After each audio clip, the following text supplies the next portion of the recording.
Olá, muito boa noite a você. Eu sou Adalberto Piotto e seja bem-vindo ao Cenário Econômico pela TV Brasil, com emissoras públicas de todo o país. Diretamente dos estúdios da B3, aqui no centro da cidade de São Paulo, vamos aos destaques do programa de hoje, no fechamento de uma semana mais curta, dado o feriado de amanhã, sexta-feira santa.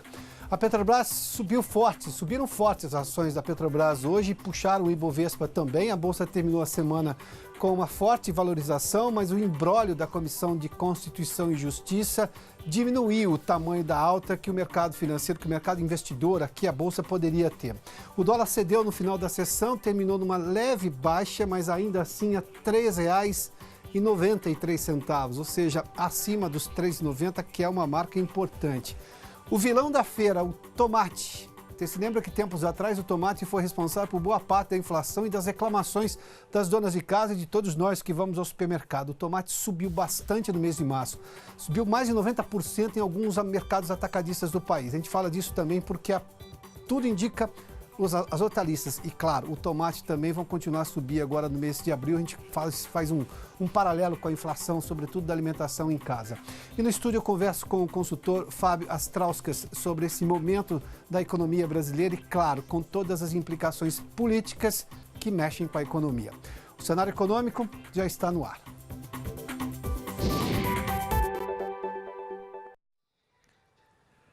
A semana termina sem que a Comissão de Constituição e Justiça da Câmara Federal dos Deputados tivesse feito a única coisa que se esperava dela: a análise e a votação do parecer da reforma da Previdência. É o primeiro passo para a reforma andar no Congresso. Já está lá já faz algum tempo. Havia toda uma expectativa de que se votasse antes do feriado. Todo o imbróglio, discussões, algumas até constrangedoras para o cidadão brasileiro, da performance de alguns deputados, enfim, a discussão de oposição, mesmo alguns da base do governo. Fato é que a CCJ não fez sequer a única coisa que se esperava dela, que era justamente a votação desse parecer, que tudo indica deve começar a ser discutido novamente e provavelmente ser votado na semana que vem. A Mariana Jungmann está conosco em Brasília e nos traz exatamente da capital federal a expectativa em relação à reforma para a semana que vem. Mariana, boa noite, seja bem-vinda aqui ao Cenário Econômico. Oi, Piotto, boa noite. Pois é, olha, Brasília já está meio esvaziada hoje, viu? O Congresso Nacional, inclusive, nem funcionou. Mas as articulações para a reforma continuam, sim. Eu conversei hoje com o secretário de Previdência, Rogério Marinho. Ele já está no Rio Grande do Norte, que é a terra dele para passar o feriado, mas me disse que vai continuar as articulações, sim, por telefone com os interlocutores no Congresso para fazer os ajustes finais aí no texto e as negociações finais para esse texto do relatório que vai ser votado na semana que vem na CCJ. E aí ele me disse que até as vésperas ali da votação, esses ajustes vão continuar sendo feitos e negociados, mas que ele me garantiu que na terça-feira, às 14h30, que é a hora que está marcada aí a reunião da CCJ para votar o relatório do deputado Marcelo Freitas, esse acordo vai ter sido finalizado e esse texto vai ser votado. E aí o secretário Rogério Marinho me disse que eles estão muito confiantes, têm sim votos para aprovar a reforma e que então só são necessários aí esses ajustes. Aí a gente lembra que se a reforma for mesmo então votada e aprovada na terça-feira, ela supera essa fase de constitucionalidade na CCJ e aí abre-se o prazo para os partidos políticos indicarem os membros que vão compor a comissão especial. Essa comissão vai ter até 40 sessões para discutir aí sim o mérito da reforma, cada detalhe dela e formular aí, aprovar um parecer que vai para o plenário da Câmara. Piotto.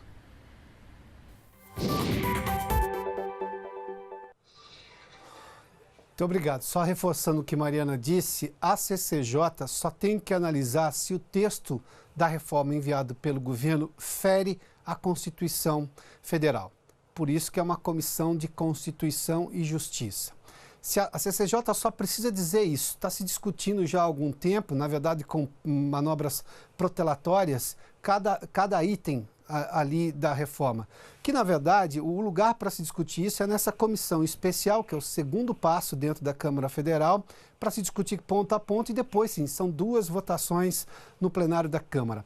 Algumas consultorias têm feito, isso é uma informação, obviamente, em off, que eu consegui apurar, algumas consultorias já dizem que dentro do plenário da Câmara faltaria em torno de 26 votos para o governo, ou seja, 26 deputados seriam mais favoráveis, ou seja, para completar os 308 votos necessários para se aprovar o projeto de reforma da Previdência com um mínimo de alterações. Ou seja, tem-se, na verdade, agora uma questão burocrática, parlamentar, para ser superada, para se chegar realmente na votação que se espera aconteça neste primeiro semestre. Aliás, a ideia do governo era votar também no Senado nesse primeiro semestre, mas nós já estamos em meados de abril, né? Já passamos o dia 15 de abril, estamos na segunda quinzena de abril, esse prazo começa a ficar exíguo já. Bom, vamos seguir aqui porque, obviamente, uma parte da semana também foi tomada pela discussão do preço do diesel, que derrubou as ações da Petrobras na semana passada. O Maurício de Almeida está conosco no Rio de Janeiro. Ontem saiu uma decisão, a Petrobras vai reajustar em 10 centavos o preço do diesel. Maurício, como estamos exatamente? Qual é o pronunciamento da Petrobras hoje em relação a essa questão do diesel? Boa noite. Olá, Piotr, boa noite. Pois é, esse anúncio foi realizado ontem à noite pelo presidente da Petrobras, bem na sede da empresa, aquele prédio que fica aqui atrás. O aumento de 10 centavos no litro do diesel nas refinarias da estatal. Esse aumento já está valendo a partir de hoje. Com isso, o diesel foi reajustado em cerca de 5% e passa a custar nas refinarias da Petrobras R$ 2,24. Lembrando que o preço final nos postos de combustíveis é mais elevado, porque inclui os impostos, o custo para o transporte e também o lucro dos donos de postos de combustíveis. O presidente da Petrobras voltou a garantir que a companhia vai ter liberdade para fixar os preços dos combustíveis, não só do diesel, como também da gasolina, seguindo o mercado internacional. Apesar desse reajuste do diesel, o presidente da Petrobras disse que o diesel aqui no Brasil ainda está 13% abaixo da média do valor do diesel no mercado internacional. E ainda uma outra notícia relacionada com a Petrobras: um dos conselheiros que integra o Conselho de Administração da companhia renunciou ao cargo hoje. É o conselheiro Jerônimo Antunes. Ele fez o pedido de renúncia alegando motivos pessoais. Jerônimo Antunes ocupava um cargo no Conselho de Administração da Petrobras desde 2015 e em janeiro desse ano assumiu interinamente a presidência do Conselho, depois que o antigo presidente do Conselho pediu a exoneração do cargo. Agora caberá ao controlador da Petrobras, o acionista principal, que é a União, decidir quem vai ser o novo conselheiro que vai ocupar uma vaga no Conselho de Administração da companhia. Ou seja, caberá ao governo federal escolher o novo conselheiro da Petrobras. Piotr.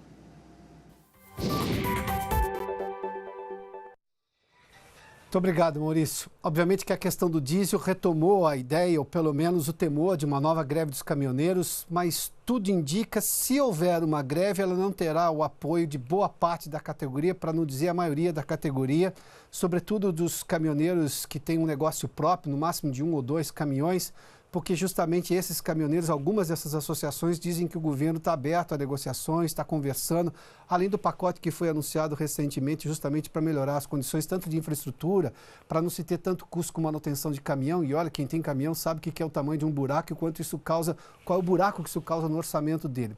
Além do que, boa parte dos caminhoneiros tiveram as suas relações de trabalho prejudicadas depois daquela greve, quando ele é exatamente um fornecedor de transporte para um dono de granja.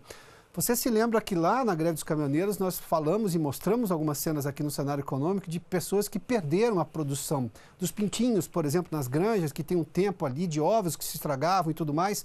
E tudo isso gerou, claro, um rumor nessa relação. E esse caminhoneiro que passou todos esses últimos meses tentando recuperar essa relação de confiança com quem o contratava, o caminhoneiro, sobretudo o autônomo, ou uma greve hoje geraria um problema ainda maior. E claro, cada um tem dívida, tem custo fixo para pagar todo mês. Uma greve diminuiria muito a renda dele, então é melhor continuar negociando. Embora algumas associações também falem nessa possibilidade de greve que, neste momento, está menor do que estava, por exemplo, dentro quando veio a história do diesel na semana passada. Bom, vamos ver como é que fechou o mercado hoje, que, claro, teve impacto em relação a tudo que aconteceu durante a semana. Hoje o Ibovespa teve alta de 1,39% a 94.578 pontos. a máxima hoje foi de 95.140, ou seja, fechou muito próximo da máxima. Na semana a gente viu ali que a valorização do Ibovespa passou de 1,07%. Na segunda teve uma alta de 0,22%, na terça 1,34%, na quarta-feira uma queda e hoje uma alta justamente com relação... Aqui, essa queda tem muito a ver com a suspensão da CCJ, da votação do parecer da reforma. Como a Petrobras agora ganhou essa autonomia, puxado por Petrobras, subiu 1,39% Ibovespa. Está aqui as ações da Petrobras, hoje subiram 3,25 a R$ 27,62. Na sexta-feira da semana passada, quando houve toda a questão do diesel, o pedido de informações do presidente Jair Bolsonaro, as ações da Petrobras caíram a 7,75%, caíram 7,75%. Depois começaram a subir porque a equipe econômica entrou na conversa e começou a discutir possibilidades para justamente manter a Petrobras com essas condições que ela tem atualmente. 0,39% de alta, 3,5% na terça e 0,11%. Vamos seguir aqui outras ações que tiveram alta hoje aqui, dentro do peso pesado do Ibovespa. A Vale 0,23%, Banco do Brasil 2,86%, Bradesco 1,55%, e o Itaú pouco mais de 1,70, 1,73 de alta. O dólar comercial hoje teve uma leve queda de 0,11%, a R$ 3,93. Ainda é uma cotação bastante alta se a gente levar em conta os últimos valores, né? Os valores mais recentes. Na segunda-feira, a moeda americana chegou a cair pouco mais de 0,5%, na terça-feira subiu 0,85%, quarta também. Aqui tem muito ingrediente político e especulação justamente. Hoje caiu um pouquinho, 0,11%, essa cotação do dólar. Vamos falar do petróleo, a gente está vendo aqui também, o tipo Brent chegou na segunda, terça e quarta, a gente viu aqui uma oscilação, mas o petróleo está mais caro do que estava recentemente. Isso impacta o preço do mercado internacional, que nós ainda temos um dólar mais alto. Juntando tudo isso, a gente está vendo um repasse da Petrobras, que confirmou que tem política para decidir livremente os preços. O tipo Brent teve alta de 0,46, o tipo WTI, o petróleo texano negociado em Nova York, também 0,42. A inflação da alimentação, eu recuperei dados aqui do IPCA. Na próxima semana sai o IPCA 15, que é exatamente a prévia da inflação do mês medida pelo IBGE, mas o consumidor não vai ter uma trégua tão rápido no preço das hortaliças que impactaram muito aqui, olha, tá vendo? O preço da alimentação. A gente viu que o IPCA teve alta de 0,75, se a gente der uma olhadinha aqui, a alimentação e bebidas foram exatamente dois itens aí que tiveram uma alta importante. Para se ter uma ideia, o preço do tomate em Goiânia, no mês de março, subiu 90%. Isso equivale a dizer o seguinte, no mercado do atacadista, vamos imaginar isso não é o preço do mercado atacado, mas o tomate que você pagava, por exemplo, R$ 5,00 na feira, 90% é mais R$ 4,50. Então nós estamos falando de um tomate que custava R$ 5,00, vai a R$ 9,50. Hoje eu fui ao supermercado e o tomate mais barato estava R$ 8,00 o quilo. O melhorzinho, ou o tomate italiano, estava R$ 9,00. Ou seja, estamos falando de preço de tomate muito alto. Foi vilão da inflação tempos atrás, você se lembra disso. No Rio de Janeiro, em Fortaleza, o preço do tomate subiu 40%, em São Paulo, Vitória e Belo Horizonte, acima de 30%, um pouco acima de 30%. Os preços tiveram a alta, segundo a Conab, justamente porque a oferta foi menor devido às condições climáticas. E a Conab está fazendo uma advertência aqui que os preços devem continuar pressionados em abril, porque não se recuperou ainda toda a condição das lavouras, ou seja, a procura continua, a oferta é menor, ou seja, isso gera preço mais alto. Vamos só recuperar aqui, a alimentação e bebida subiu 1,37% no IPCA do mês de março, o tomate 31,84%, batata 21%, feijão 12%, tudo isso fez com que a inflação ficasse mais alta e atingisse o pico que atingiu no mês de março. Na semana que vem a gente vai ter o IPCA 15, ou seja, esses primeiros 15 dias do mês de abril, o que vai dar uma ideia para saber qual vai ser o comportamento da inflação já no começo desse quarto mês do ano. Vamos fazer um intervalo, daqui a pouco eu converso com o Fábio Astrauskas sobre justamente esse momento brasileiro, que em algum momento gera assim um desconforto, dada a situação política que interfere demasiadamente de forma negativa na economia, mas já há sinais de que, obviamente, o realismo está chegando a boa parte das pessoas. E para saber também, como a gente vai crescer? Quanto podemos crescer ainda esse ano, levando-se em conta toda essa turbulência inicial, que de alguma forma já era esperada no Congresso em relação à principal das reformas, a reforma da Previdência. Tudo isso depois do intervalo aqui no Cenário Econômico, eu espero você. Já de volta com o Cenário Econômico, eu recebo aqui no programa Fábio Astrauskas, meu convidado hoje. Fábio, seja bem-vindo.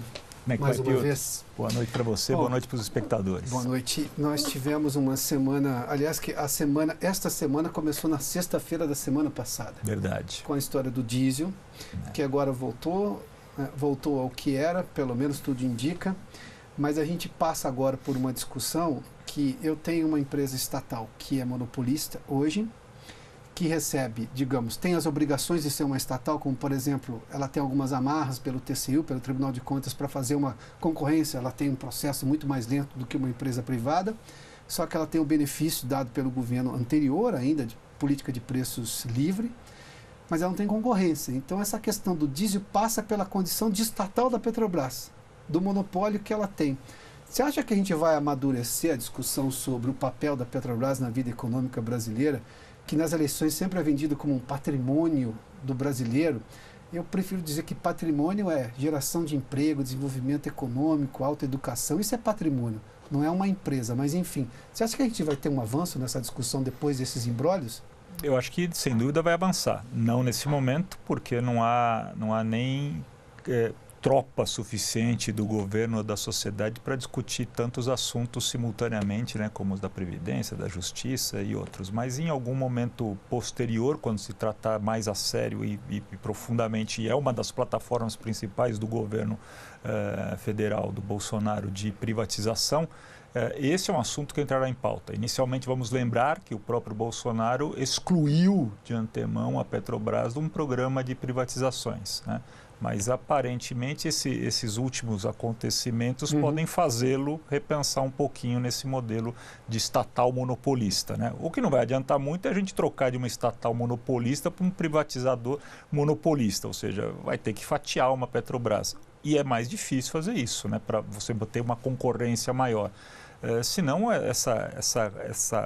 esse desconforto na política de reajuste de preços vai permanecer, seja numa empresa estatal ou numa empresa privada, porque isso está mais voltado à característica de monopólio do que à característica de ser privado ou estatal, né? Claro, claro.